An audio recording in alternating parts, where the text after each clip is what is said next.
I am certainly the one to tell you that we are the epicenter for very good reason.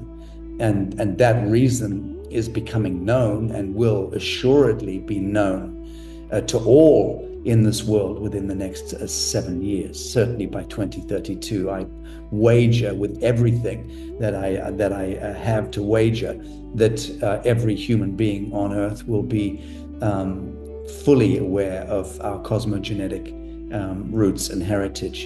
And that's not least connected to what's incoming to this world.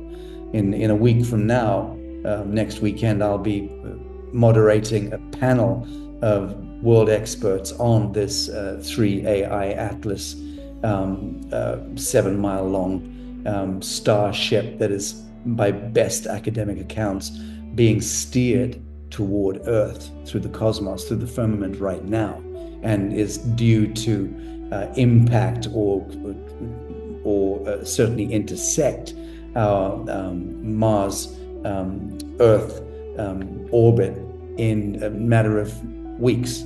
So when that comes in, I think that's really going to augur this new conversation. It's already begun.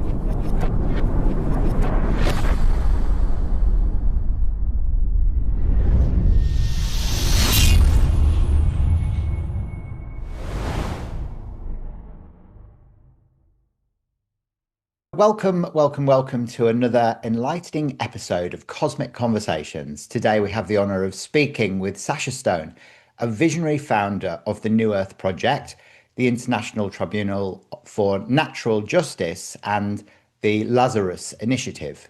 Formerly a rock musician, Sacha's journey has evolved into a profound commitment to human rights, sovereignty, and the creation of conscious communities. His flagship project, New Earth Haven in Bali, serves as a living model for sustainable sovereign living.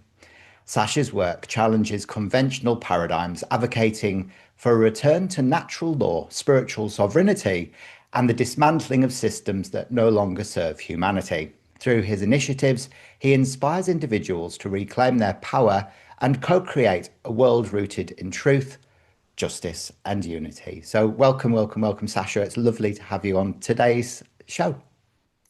Thank you, Hayden, for kind words. I'll just make two slight corrections. One, it's Bali is not a self-sustainable location in the accepted sense. It's a flagship established to prove out the elevation of art, beauty, and consciousness. But we don't do permaculture there. We don't do that kind of engagement.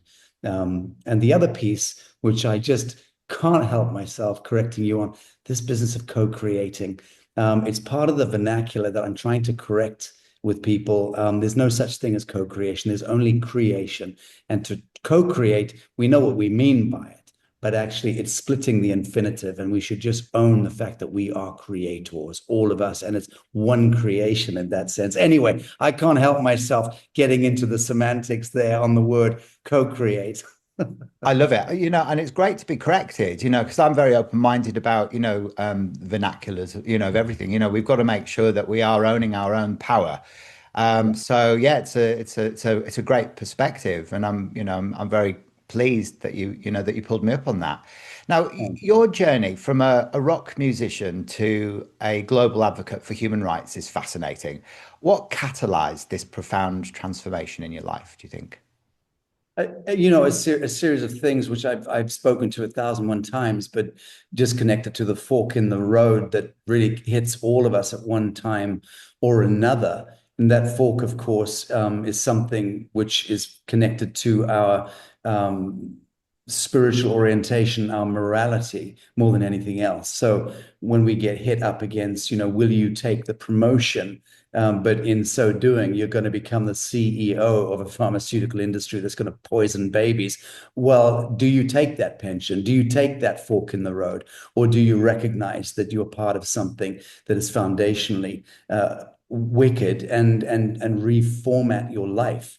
Well, in that same context, many years ago, in the world of music, I did arrive at that nexus point in my own life when I had to have a reckoning do a reckoning and then make a determination. Did I want to go fully into that space and become the orchestrated, shop poet in hot pants, gyrating on a stage and play acting, a kind of domino descendant version of Steve Tyler, Mick Jagger, David Lee Roth, whatever the hell, the backstory of rock and roll was in the 70s and the 80s, preceding my generation. I had to factor that I was going to be a poor man's version of stuff that was greater and that went before. And I'm one of those people who believes that, the Beatles and Creedence Clearwater Revival and one or two other artists basically wrote all the good songs back in the day. And I didn't want to become part of an orchestration. And for sure, my generation of musician at that time when I was being offered in that sense the contract, it was a hard conscience call.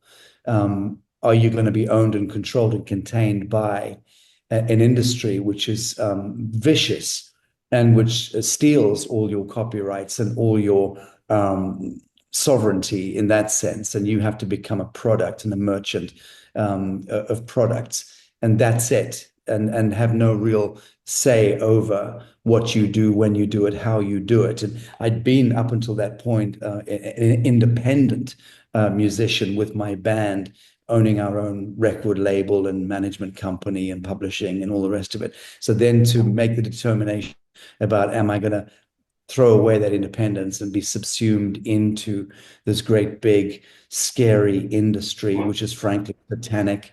And of course, now that's all being exposed. Many years later, one can see that with the scandals that are emerging with the the kind of Jay-Z Puff Daddy milieu. And it's going to get worse, and obviously Hollywood as well, the entertainment complex. I'll be in Nashville in just over a week, and I can tell you there's some foundational evil that is harbored in Nashville going back 40, 50 years. I could name names, but I won't. But the point being, the entertainment industry is foundationally toxic, and it's all to do with predictive programming and to do with trafficking artists. And it's very little now to do with innovation and real skill, real talent. And of course, now with AI, you don't even need to have the artist. You can literally manufacture one. And in a way, I'm delighted by that because it shows that it's a pretty vapid and shallow realm in any event, always was. So I arrived at that bifurcation in my own life, and I decided to throw my hat in the ring and throw myself into, I wouldn't call it human rights, but yes, it amounts to that. The reason why I don't like the term human rights is we don't even need to have rights. There's no such thing as a human right. We are foundationally divine. We are born with all inalienable rights intact in our sovereign expression as living sons and daughters of God, as long as we know it. And as long as we can own that quanta within self and then strike out in life in honor and in integrity of that mission. So I don't speak about human rights per se, but I do speak about full spectrum sovereignty and the reclamation of full spectrum sovereignty in my life and expression. Be who you be, and unashamedly. And move into this realm, this world, this veil of tears, as though you own it, and take full responsibility for the geometry of your life. That's the kind of consciousness in action, is the form of activism that it excites me. Yeah. I love that. That's beautifully said. Why use a term that's almost reflective of an old paradigm? And it's much more progressive, that the way you're speaking and what your purpose is. Could you share the vision behind the New Earth Project and how it aims to redefine societal structures? Yes, well, you might have to edit this out, but in one simple strap line, hashtag fuck the government. So the point is we have to recognize that we have been psycho-civilizationally cult programmed into the diminutive aspect of who we are innately, which is divine beings, sons and daughters of God, and creators, as I alluded earlier.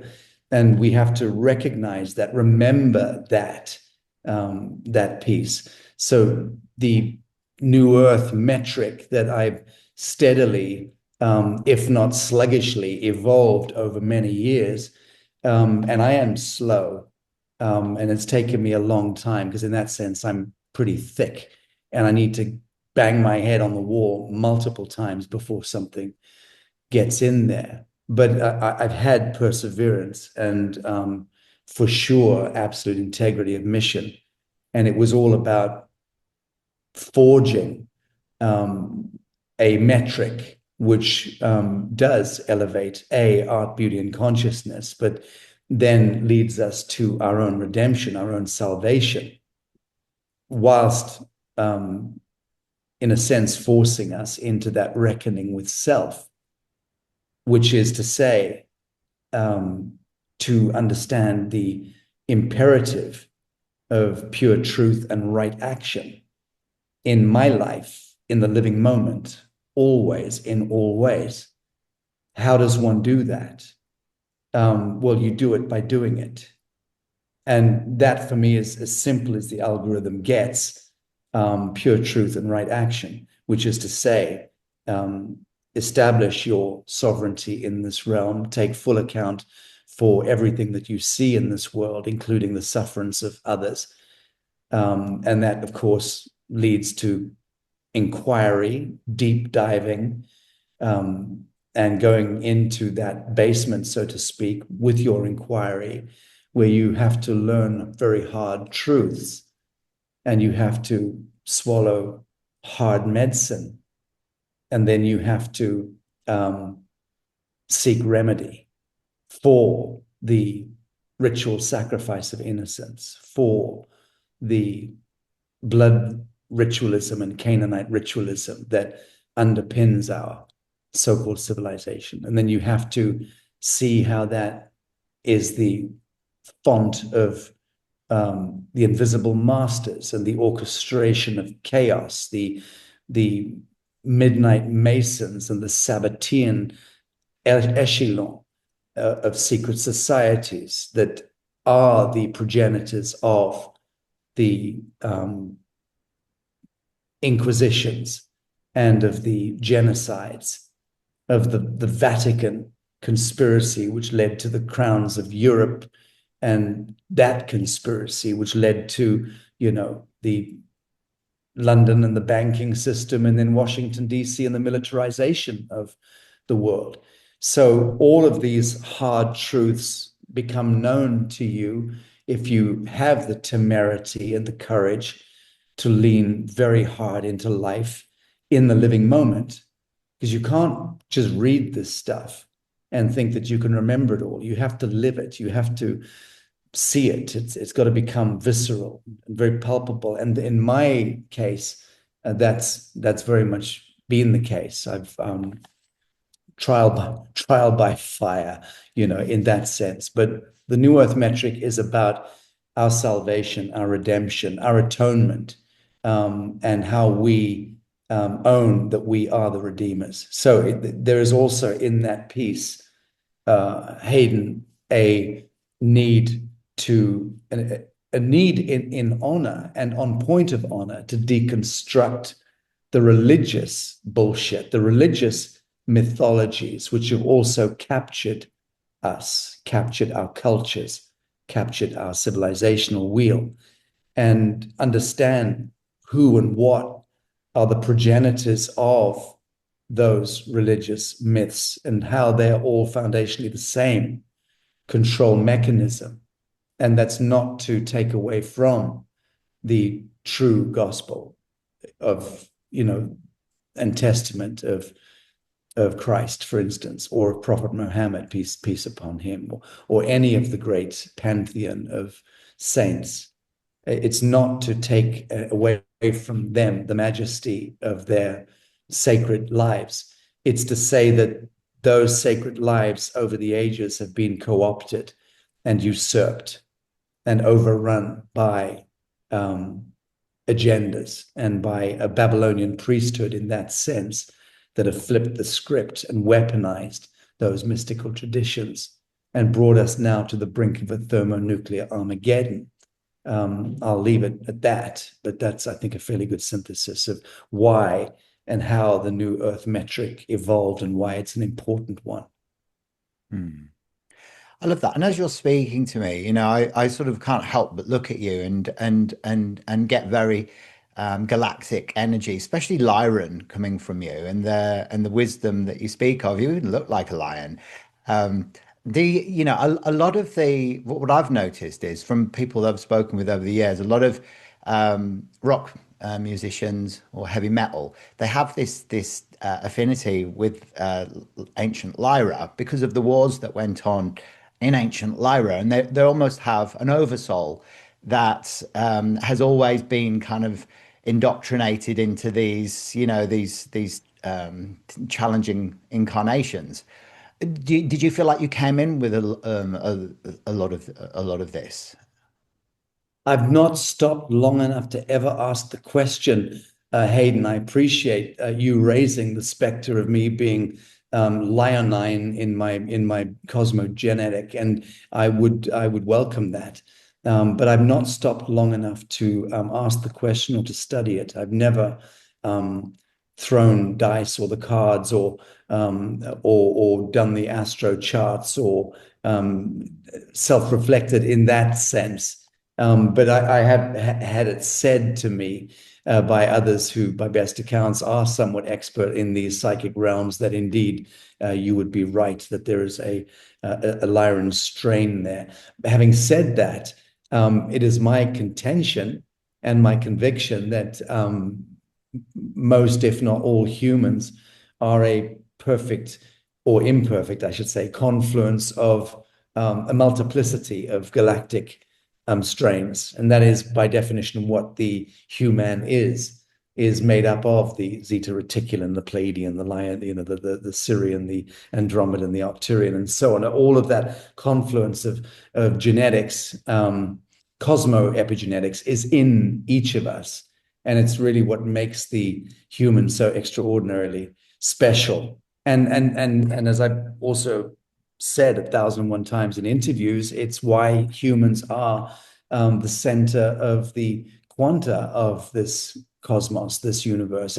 There are so many arguments against that, and most dogmatists would throw rocks at my head and say, well, there he goes, speaking like a Luciferian, talking up humanity, and it's all about the I am and the ego and putting humans and this planet at the center of the universe. What a confounded, egoistical fool. Of course, that's going to be the natural response or reaction from people who are fundamentally lost to themselves in their own majesty. Of course, they're going to project a diminished people into humanity and a diminished planet into this earth. But I am certainly the one to tell you that we are the epicenter for very good reason.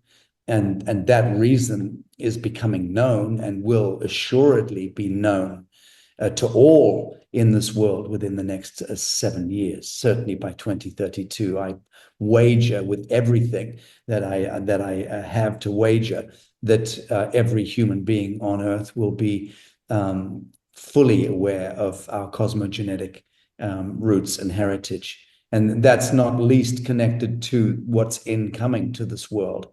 In a week from now, next weekend, I'll be moderating a panel of world experts on this 3AI Atlas 7-mile long starship that is, by best academic accounts, being steered toward Earth through the cosmos, through the firmament right now, and is due to impact or certainly intersect our Mars Earth orbit in a matter of weeks.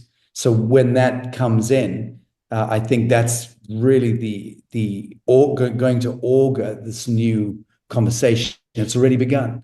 Professor Avi Loeb from Harvard is the epicenter of that. He was supposed to be on my symposium next weekend, but he unfortunately pulled out 2 days ago when he saw some of the other contentious figures I've got on the panel. But we did have him lined up for it, and he's certainly the leading academic who has brought this conversation now into the mainframe, and a huge controversy around it. Yeah, but my point being that we're at the inception point now of these ominous galactic and cosmic event horizons, which are going to be cascading into our plane of existence, both mentally, and also physically in the coming few short years. There's going to be a lot of this stuff, and that's to do with revelation. It's to do with cosmic disclosure, the greater revelation. I'm not talking about, white hats and black hats in the deep state and who's in control of the next godless narrative. I'm talking about, the imminent wave of revelation, which is impacting us either which way. Yeah, I absolutely agree with you. I think it's already started. The Galactic Federation of Light, they have sort of policies that they can't intervene with human will. Would you say that they've had to like almost supersede that now because the Earth is on such a dystopian trajectory?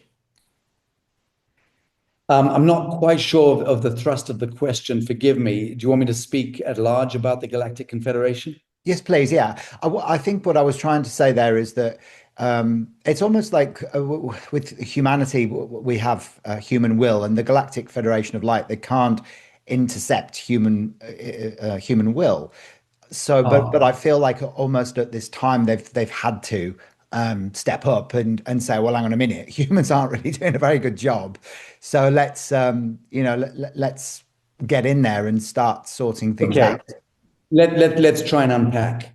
In the first instance, let's be crystal clear. Humans are doing a phenomenal job. Phenomenal job. Humans are doing the best possible job imaginable at any scale, any level. Because despite thousands of years of blood cult and enslavement and servitude, subjugation, genetic fuckery, all that's gone on, splicing and dicing and abducting and coercing and manipulating and sacrificing and genociding, despite that confluence of epochal trauma that has been foisted upon humanity, here we are, you and I, having this conversation. That is the testament. That is the living gospel. We are the living witness to everything that is right and proper and judicious about the human family and the human expression. So I say we're doing incredibly. Now, to answer the question, that is the Galactic Confederation, so to speak, casting judgment on us and seeking to intervene. No, because universal law is universal law. There is no rights granted or permissions granted for intervention in that sense. But once the collective dreaming of humanity has reached a maximum or a threshold, then that does create a hyperdimensional flare or a beacon, and that does indeed summon the Galactic Confederation, so to speak, if you want to use that expression. The star nations are thereby invited and permissions are thereby granted for us, humanity, to be inducted into the Galactic Confederation of Worlds, so to speak, again, so to speak, because there is a lot of toing and froing on the subject of the Galactic Confederation, and I don't want to use those extant terms because I'm not really referring to that. I'm referring to the star nations. I'm talking about something which is beyond, over and above the Star Trek notion. of a galactic confederation of worlds. But is there a confederation of worlds? Of course, there's a confederation of worlds. And is that entity, whatever it is it seeking communion with humankind and with Tara, with Earth? The answer is resoundingly yes, it is, without any question of doubt. We know that. I mean, I was involved. I received a Syrian ambassador in 2011, before the 2012 crossing, who explained to me that their Syrian motherships were coming to Earth and were taking a position in the inner solar system, and would be through the course of 2012 into the 2012-2013 crossover, and subsequently have, by best accounts, remained in orbit. Many motherships have put humanity and Earth under observance. One imagines from every single quadrant of the multiverse. Why is that? Well, to go back and to underscore my point, we are the epicenter. We are the quintessence of the quanta of creation. And why? We are farting, grunting, squawking hominids filled with fears and phobias and idiocy. Yes, that is all true, but we're so much more than that. We have been diminished. We have been downgraded to a slim percentile of our majesty, arguably 2-3%. We inhabit a very small and perceive a very, very small and reduced aspect of the spectrum of light, visible spectrum of light. So we are indeed very reduced in that sense. But the fact of the matter is that the quanta of the human genome is the telegraph to God, to Atman, to the Alpha Omega. So in that sense, the angelic genome, which is clearly obfuscated or hidden deeply within the monkey human, is the telegraph to God, is the Jacob's ladder, is the Holy of Holies, is the secret, is the tabernacle, is the grail. We are all of that. And the reason why we have been perpetually cognitively forced into, or coerced, I should say, into, manipulated into looking outside of ourselves for the answers to the mysteries of creation, the mystery of ages, to the pyramids in the desert and the ziggurats and the sphinxes and all of that, the out of place artifacts. We've been pulled out of ourselves to look out there precisely in order to detract us culturally, civilizationally, historically from recognizing that we are the technology. We are the ultimate technology. We always were thus. And that's the piece that's coming home right now. And that is why we're the center of observance from the star nations. That's beautiful. That's beautiful. Do you feel like the average Joe Blog out there on the street though is ready to fully embrace their sovereignty and to understand what you just said? Well, the pricks who are going to troll this thread notwithstanding, yes, all good humans and decent humans and honorable humans and kind and courteous humans and decent humans will resonate with pure truth. They can only but resonate with pure truth. And yes, we have the consensus in that sense and the groundswell of the entire human family. Yes, for sure. And we're ready. And not only are we ready, we were always ready. The human being, by definition, was always ready. The question is, was the rest of the cosmos ready? Were the Draco reptilians, were the Zeta reticulans, were the Arcturians and Andromedans, were they ready for the spiral of ascension? Were they ready for the vertical upshift? That's a question, and clearly not.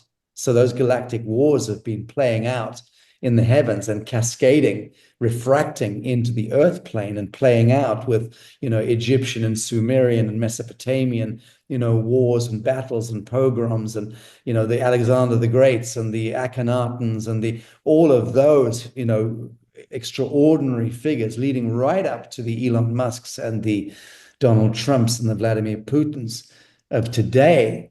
All of those archetypes are playing out. It's all connected to and a refraction again of the galactic wars and the status quo as it relates to all of the supernatural internecine wars and battles and alchemizations that have been going on. I don't want to castigate warriors in the stars or warriors on earth doing battle. Doing battle is part of an alchemical process. It's just a rather primitivist one. And, one hopes that we've got to a point now where we don't need to bludgeon each other's skulls in to get our point across. We can actually inspire one another through lyric and through sound and through intention and through vibration and through frequency, through art, through elevating art, beauty, and consciousness in one another. Absolutely. I love that. You make so much sense to me. The way you explain things is so beautiful as well. It's like listening to a song. You're you're somebody who has initiated lots of amazing projects along the way, like with the Lazarus Initiative, and where you're reintroducing like this suppressed knowledge. How do you determine which truths have been hidden, and why is it crucial to bring them into light now? Yeah, it's been a journey. It's been a journey. I began it 5 years ago, just wanting to look into mRNA and the intervention at that level, causing things like Morgellons syndrome, and I wanted to investigate that aspect. And the more we did that, the more investigating the nano and the micro forced me and then my team into investigating far bigger, greater narratives in that sense. And then took us on a journey of inquiring into cosmogenetic roots, inception point, and then how those millions, billions, trillions of timelines, storylines all confluence and braid their way into the status quo, into the here and now, at every level, at the level of epigenetics as well as at the level of cosmogenetics, and how that then brings about a perfect, to use the expression again, event horizon or reckoning within the zeitgeist or the gestalt today of the human family, creates a bifurcation, invokes the demon to present itself. Welcome, stage left Bill Gates and stage right Hillary Clinton, or however you want to play that game of archetypes. There, I could name 1,000, 10,000 of these Saturnian bad actors and Vatican icons that have been orchestrated, but bringing them all into play, and then investigating these different stories, looking at vanguard science, and looking at, for instance, 2 years ago, we did a segment in Lazarus, which is now proving to be very prescient.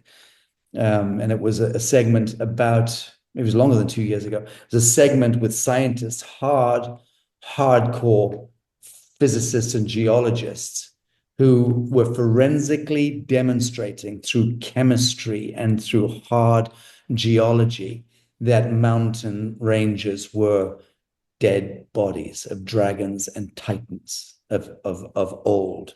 And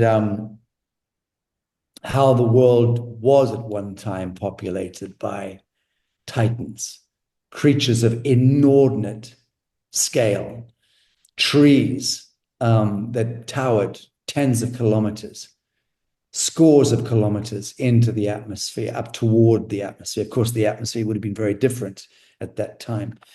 But Ayers Rock and, Devil's Tower in Wyoming, classic examples of the stumps of those trees.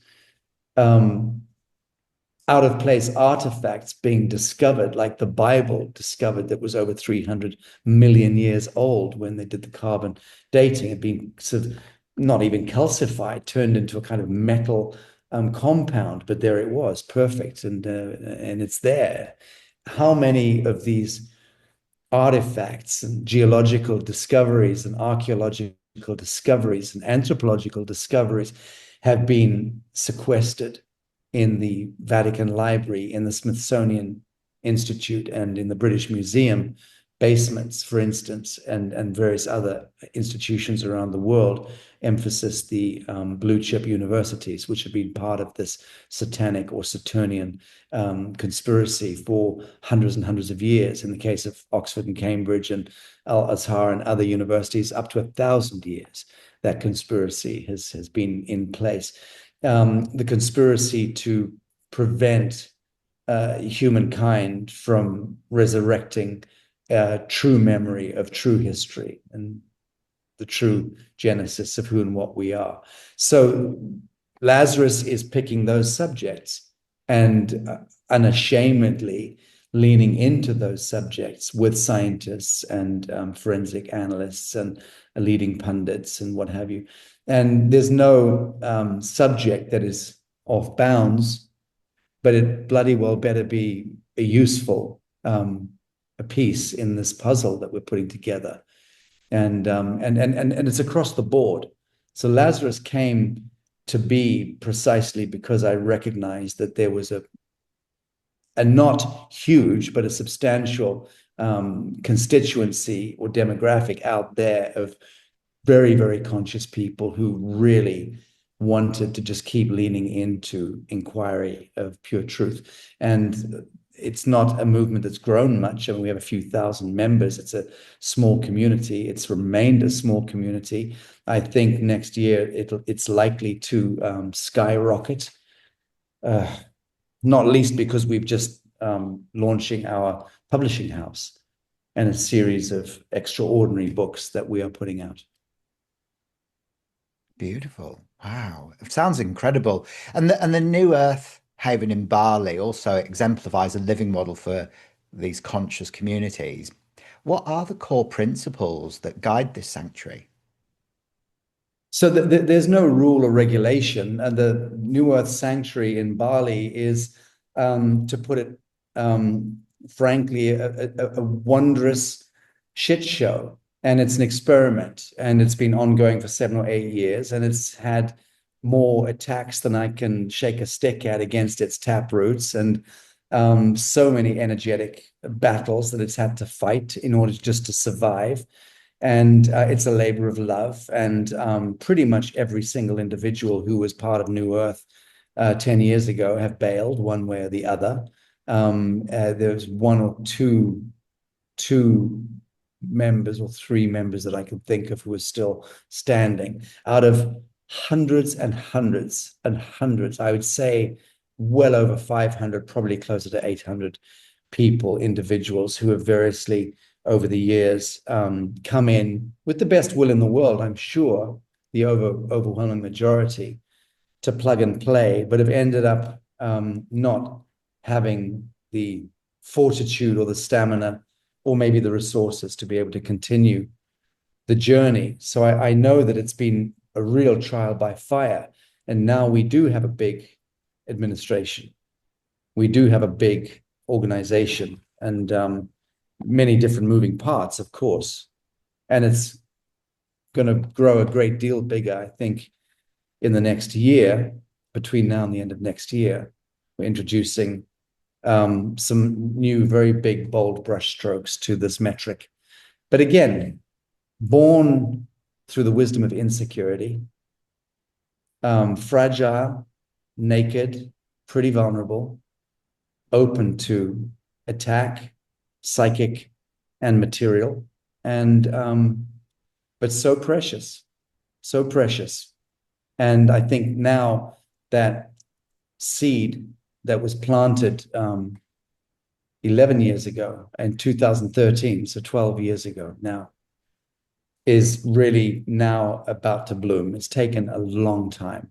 And there've been a lot of upsets along the way, like I said, but but the learning has been extraordinary, and how this creature has grown into such a wonderful utopian metric of being able to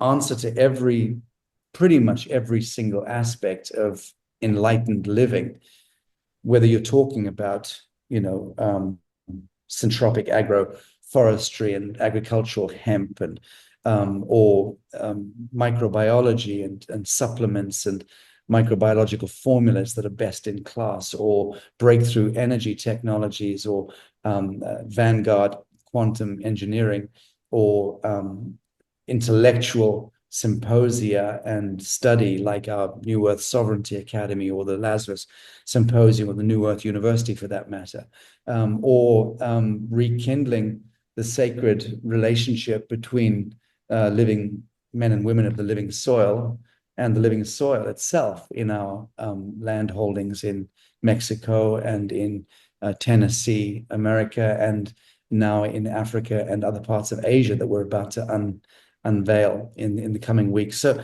that rekindling of relationship to the soil is arguably the most important piece, and that falls more or less under the banner of jurisdiction and understanding what jurisdiction is, and that it's not a word. It's a living principle. It's a breathing principle. It's a pulse that needs to become enlivened. It's not just a word. We need to claim jurisdiction from the kingdom of the devil in order to reclaim the patterns of perfection and anchor them to this earth plane in order to manifest the kingdom of heaven on earth, so to speak. And I don't much care for that kind of biblical language, but just to make the point, it is a battle of ages, and we're winning.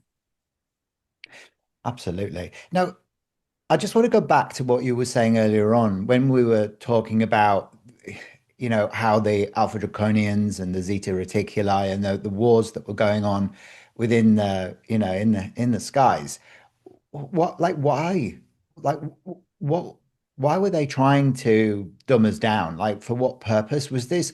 Is Does this go right back to the Anunnaki visiting the Earth, or is it way before then?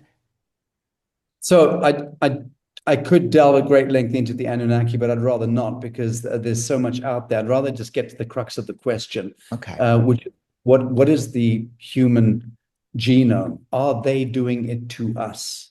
The answer is no. Yes, they are on the surface.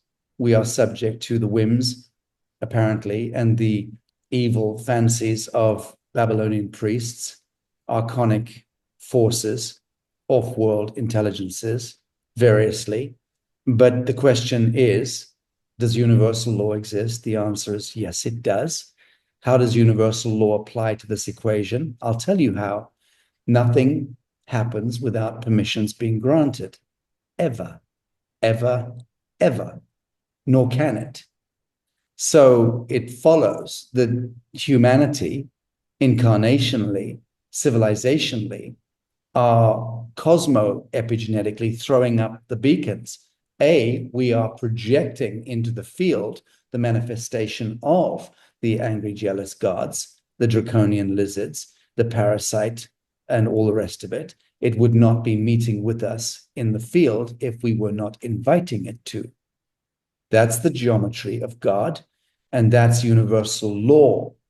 So then the question is, why would we do that? Why would we allow ourselves to dream so unwisely and plasma project so crudely that we would bring into this sacred realm such diabolical misery, sorrow, trial of separation, war, disease, poverty, trauma?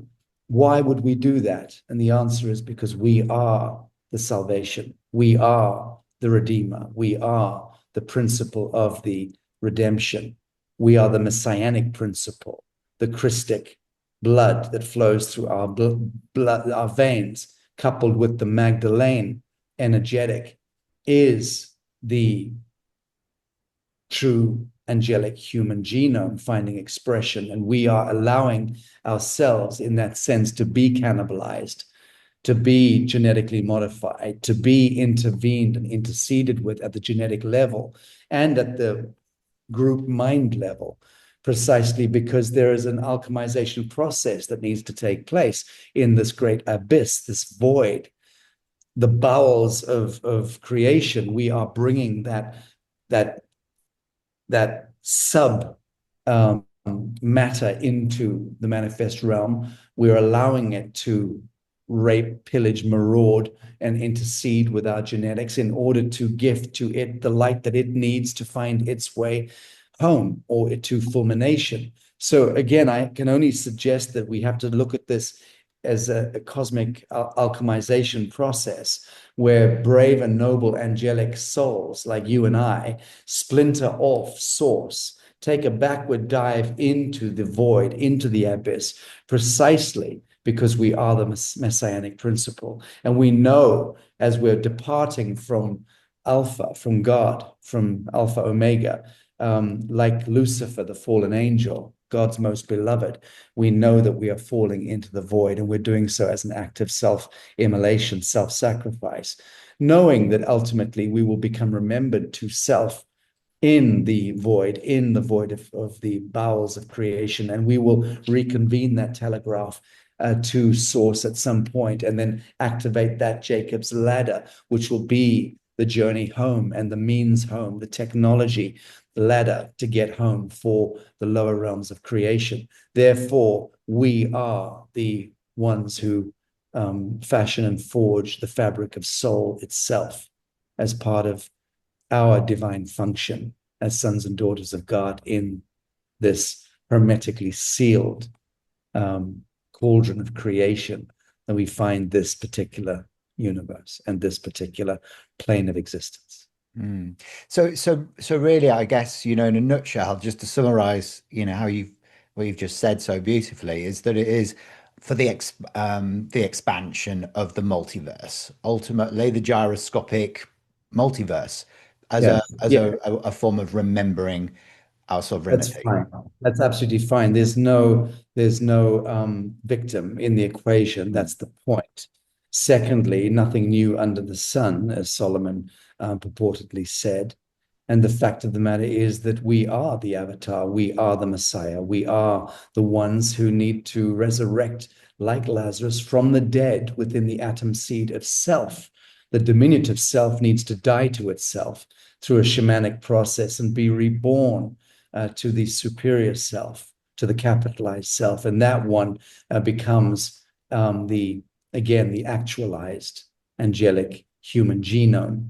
And that becomes the carrier back to source.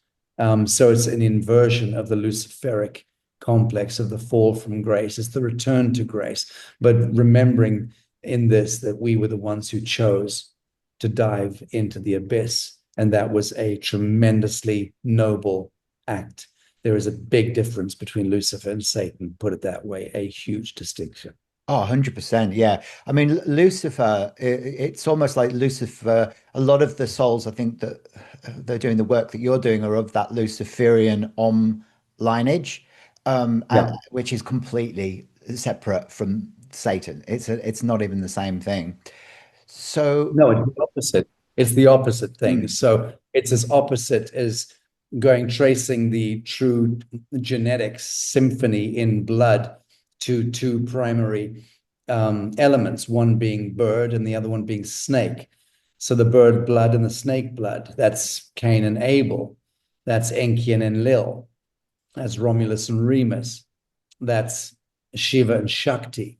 That is night and day. That's duality playing out. That is Lucifer and Satan. So they are opposite in that sense, but they are perfectly complementary in that the satanic or serpentine gives the ground of being traction to the bird or the angelic to resurrect and define itself against that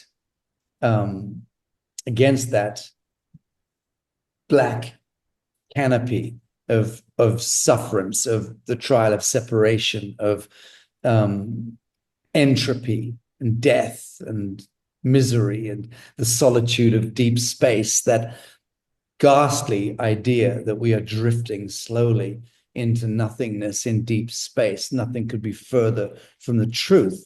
It's an extraordinarily electric universe. Everything is alive. Space is filled with water and oxygen, for that matter. And life, DNA, is carried through light. So space, deep space, is teeming with creation, with life, with sound. There is no sorrow. There is no death.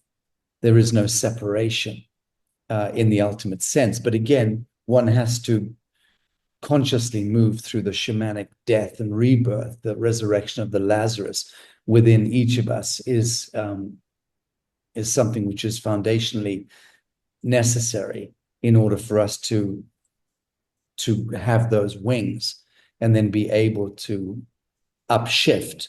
And that's where we have to, again, stop any notion that we're victims of circumstance or of angry, jealous gods, for that matter, and that everything is perfectly anointed and perfectly appointed, especially grotesque, epochal waves of diabolical evil like COVID, which afflicted the entire planet and has rendered much of it infertile and on a spiral to hell. But that was a very necessary event horizon, precisely in order to create the thunderclap that awakened the rest of us from the great sleep. And here we are, having departed that great sleep, and very much on the resurrection ascent. 100%. So then, in your view, what does sovereignty truly mean in the context of today's global challenges? But to coin the phrase of a very wise shock poet that I glance at in the mirror every morning, hashtag fuck the government is still the answer. Right?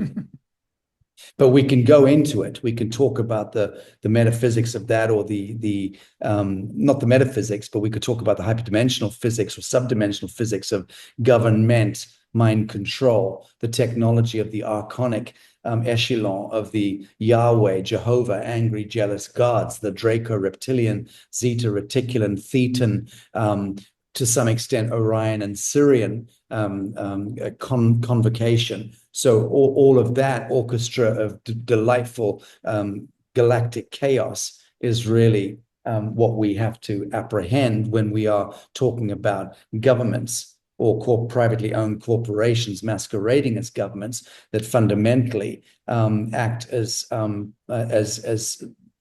technologies to propagate a revolving door of war, disease, and poverty.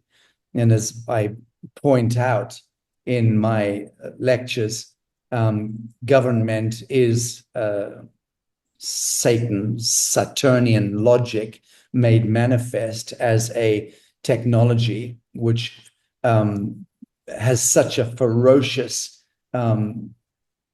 countenance that it terrorizes 8 billion souls into immediate compliance and servitude. Well, just think about that, how clever that technology was, because it is extraordinarily powerful in that it invites each of us to surrender and abnegate our divinity, our majesty, our genius, our supernature, our sovereign divine flame. And mostly we do that and have done that. We abdicate our thrones and we abnegate our conscience, and we fall into compliance, and we take the knee and render coin unto Caesar, which is a diabolical action on our part if we're stupid enough to do it. And then to fill out the forms with block black capital letters, the same shit I was complaining about and screaming about 15 years ago. So it's still going on.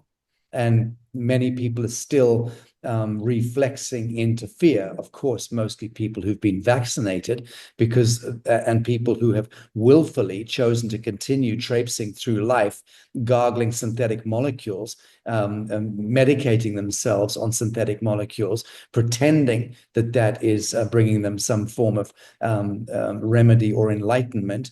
That's a very, very dangerous space. And roundabout now, the highest authority that governs this realm is taking no prisoners. You will die to the false light if you continue to willfully and consciously tap dance on the kingdom of the devil's checkerboard. So this is a reckoning where each of us are having to really align with the inner dictate of conscience and highest morality, and to return really to the source code of who we truly are, which is a profoundly humble and simple and unbearably beautiful, fragile creature called the human being, in truth and in honor. I love the way that you've just used that word fragile. I was out walking my dog this morning and I started singing that song by, I think it was Sting, wasn't it? Where he sung about, he sung about how fragile the human was, how fragile we are. Um, You're and not going to see right. yeah, and I just suddenly started thinking, God, yeah, yeah, it's absolutely true. We're so fragile, because Yes. one of my dogs isn't particularly well at the moment. He's got a funny leg. He was a bit off yesterday, and I was thinking, oh, he's so fragile, isn't he? And then I was thinking, God, we're all really fragile. I don't know how we even survive on this planet, but with, just everything that's going on. But I do believe that the people that are still here, are really pivotal in, creating this shift into a different way of being, bringing, heaven to earth. And Yeah. I I know that we're going to be going through trials and tribulations. I think everybody that watches this today is going to realize that it's not going to be like one day waking up in, the Garden of Eden. There's going to be challenges and difficulties, which could involve all sorts of different cataclysmic events. How do you see it taking place?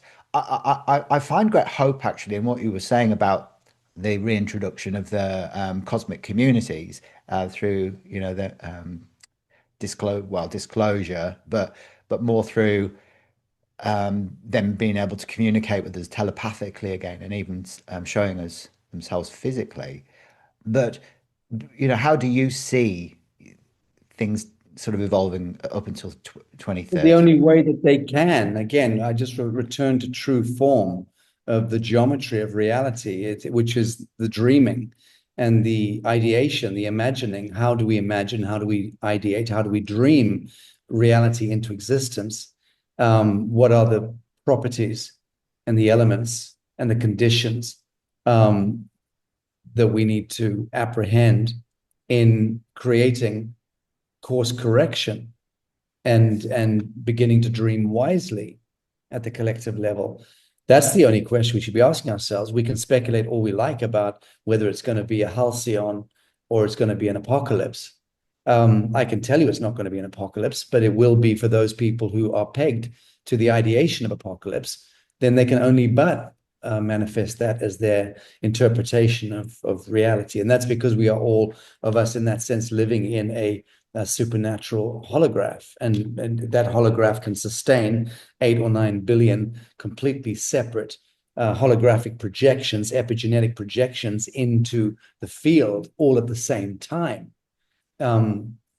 which is why you have people who are enlightened, bodhisattva, and who are, in that sense, very anchoring patterns of perfection and very, very high frequencies into the field. I've met some of these sadhus, masters. I've had my life saved on certainly one occasion by one of them.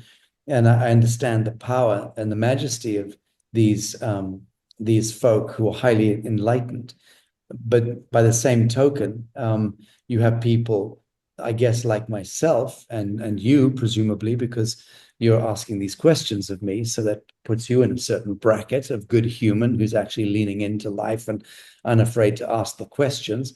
So there's those like you and I, and your audience undoubtedly, and my audience assuredly, who are the doers. We are getting on with challenging and forging our way through the kingdom of the devil and doing everything that we can in right action, not by sitting on a mountaintop like the saints and the sadhus and just anchoring frequency, but by getting into the shit, into the mud, and waging daily battles with rogue police and idiot technocrats and bureaucrats and all the ghastly humdrum stuff of pedestrian life, which is also always the perfect Zen cone or riddle to what it is that we need to learn. So when one finds oneself in life faced with something so pedestrian, so humdrum, you should never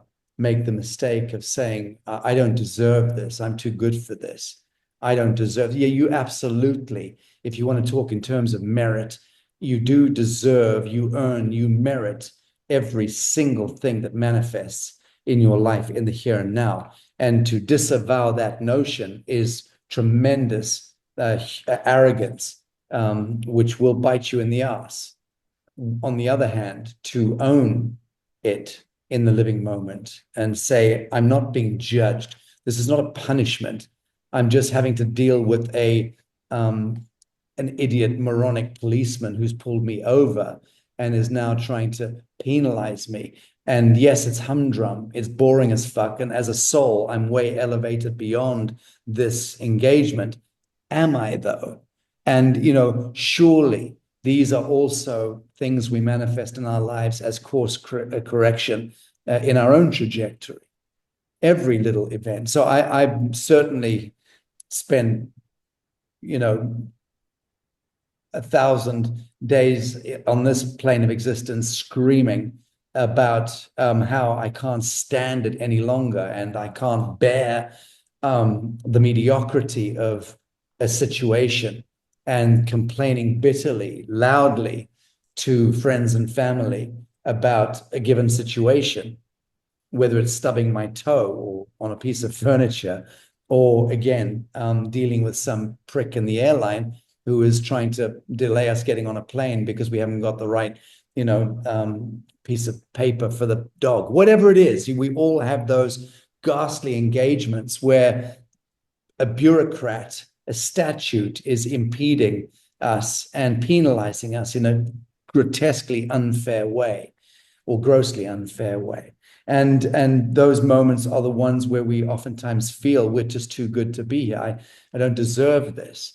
But actually we do. And there's always a beautiful moment of reckoning in simply owning that every moment is anointed and appointed to you and for you in the now. And I don't want to ever deem myself beyond that or superior to that.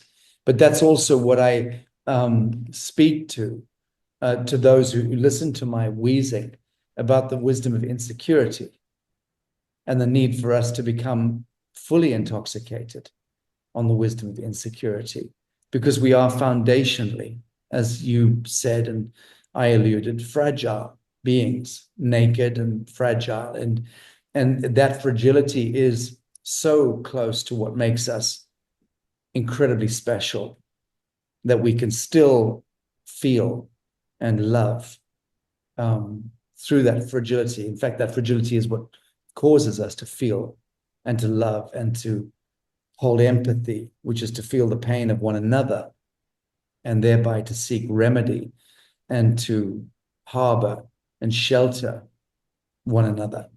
This is what makes us so extraordinary. And yeah, let's just keep it real and keep it fragile and not seek to fly like Icarus to the sun with waxen wings, believing ourselves to be above the station of our lives.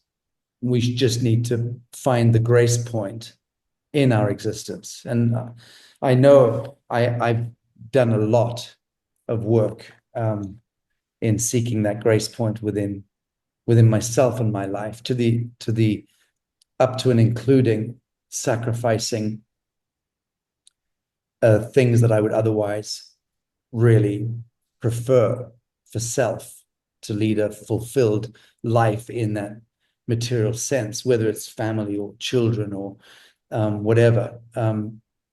It's a lonely path to be a true human, which is a fragile, insecure, loving human who does not hide behind or filter our lives behind false light, whether that false light is again, alcohol or drugs or whatever addictions seize us, or hiding behind a badge or an oath of office as a, you know, civil servant or a policeman or an oath keeper, because mostly it is fragile humans that seek to wear uniforms and have a badge and wield a truncheon or have the license to shoot, because that is, has always been, psychologically speaking, a telltale sign of somebody who foundationally doesn't believe in themselves sufficiently. So they need to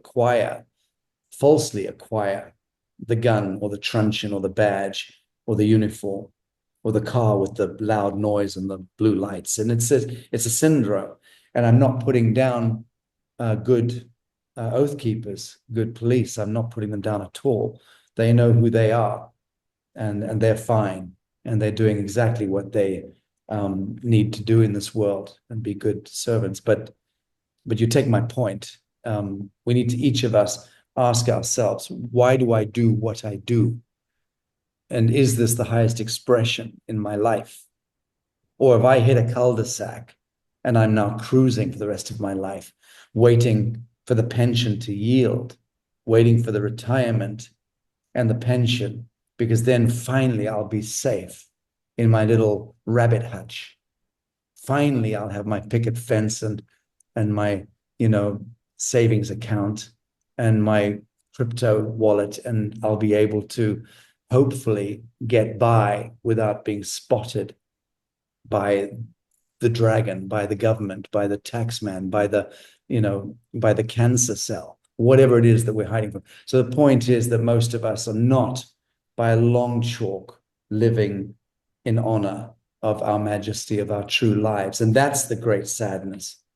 That's the true trial of separation. It's the separation that we choose against our own highest expression. That's something which I find deeply saddening in this world. Mm. It's interesting because I think this whole notion of releasing identity becomes such a major theme, especially this year. And I noticed it peaking not only within my own life, but also it was kind of infiltrating the zeitgeist over Lionsgate this year as well. There was lots of symbolic representations of the releasing of identity that took place. And I think it's kind of supporting what you're just saying about how we can't hold on to these old belief systems or versions of ourselves that may no longer serve us as we move into higher dimensions of consciousness. Where it's like the releasing of a suitcase, on a trip, losing your suitcase. It's symbolic of Yeah. the baggage, So, what guidance could you give to the people watching that would help them with that process? Because there is a lot of fear associated with the releasing of identity. Well, in the first instance, the most honest and blunt guidance would be stop seeking guidance. So we always speak the answer in the question. And there it is. It's rather like, how do I do it? Well, you do it by doing it. Always, and it's always been that. So each of us have to become the pioneer in that sense of our own lives. But that's where the wisdom of insecurity comes in, and we should not be afraid of that. And I'm not a great one for dispensing peppercorn advice. It's not my thing. I think I'm good at more or less inspiring some kind of shift. but in terms of dispensing peppercorn advice, I'd probably be the worst person to do that.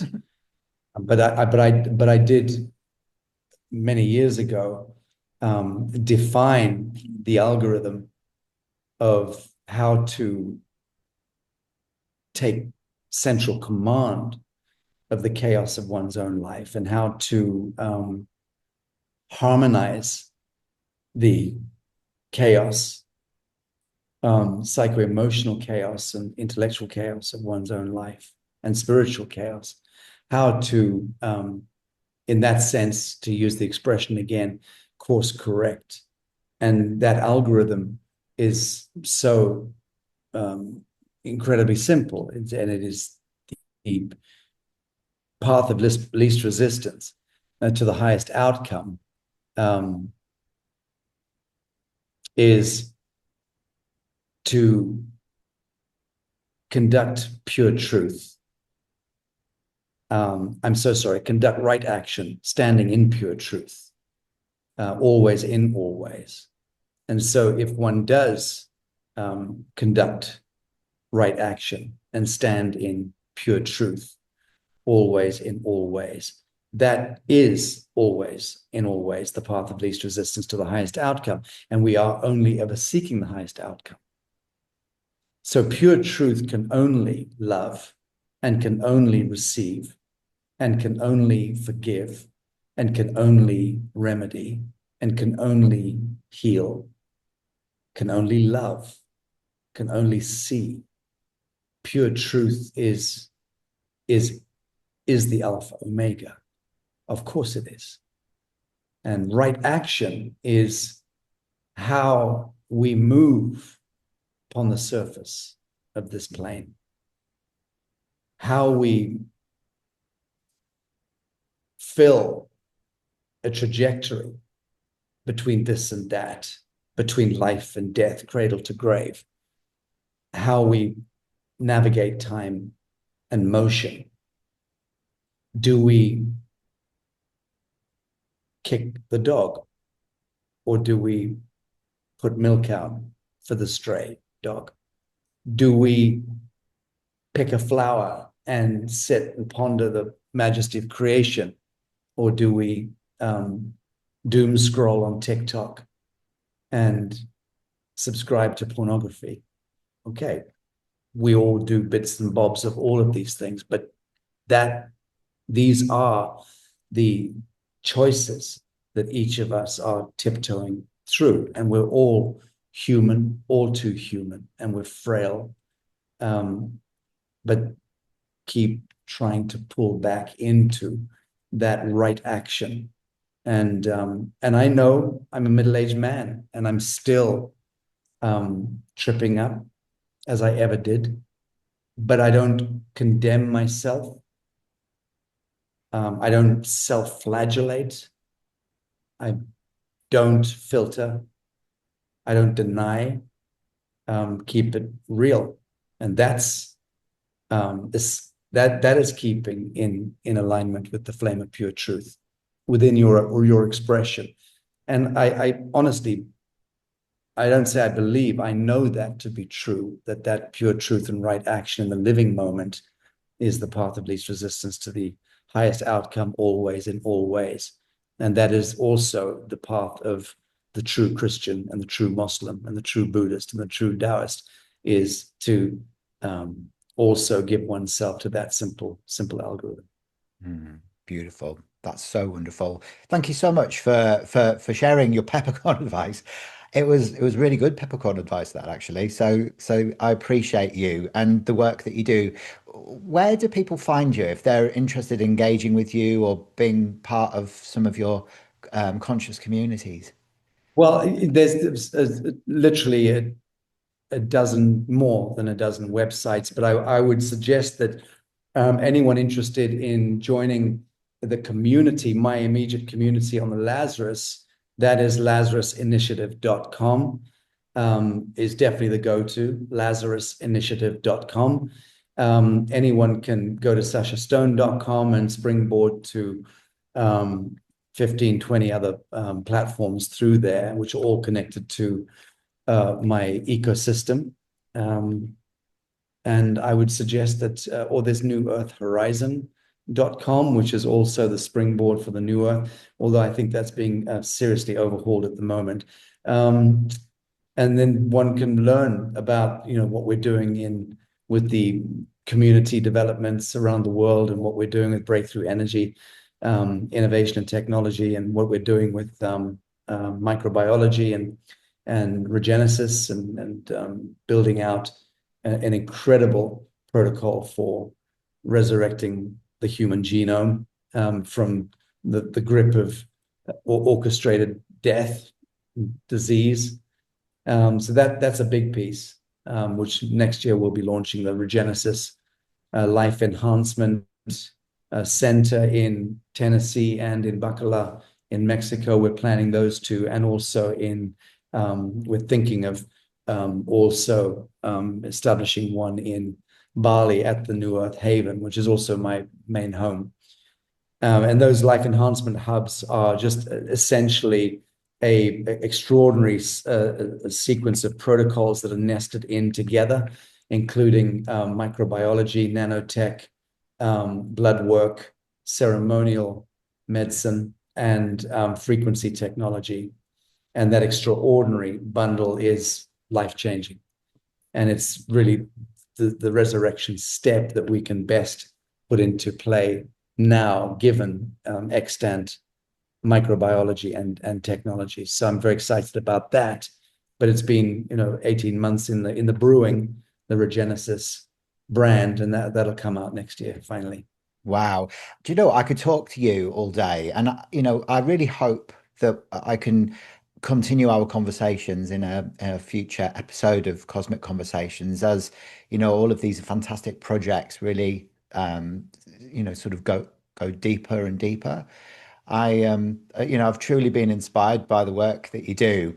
And, I'm sure that everybody else who's watching is also going to be having so many questions for you as well. So, I feel that, your insights to sovereignty, justice, and the New Earth paradigm offer a beacon of hope and a direction in these pivotal times. So thank you once again, Sacha, for being here with me today.